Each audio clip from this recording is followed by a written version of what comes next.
Hello guys, so siapa yang ada masalah macam saya ni, okay? Kepada ibu bapa yang dekat luar sana, uh, anak-anak yang baru 1 bulan, satu bulan, anak yang baru 7 bulan, 8 bulan, 9 bulan yang dah mula merangkak, korang perlu ada benda ni tau. Ini adalah playpen untuk anak korang yang suka merangkak keluar. Material untuk playpen ni dia menggunakan stainless steel, okay? Korang boleh tengok. So kita akan sukat berapa ketinggian playpen ni, okay? So di sini saya ada sukatan. Kau mau tengok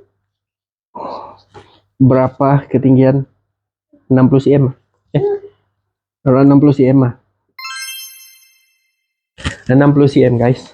And then di sini dari sana ujung 180, di sini 180 cm, okay? And then dekat sini dari sini sampai dekat sini 200 cm. So yang saya beli dekat beg kuning ni adalah 180 cm ke 200 cm. So kalau korang berminat, korang tekan beg kuning, okay? Let's go.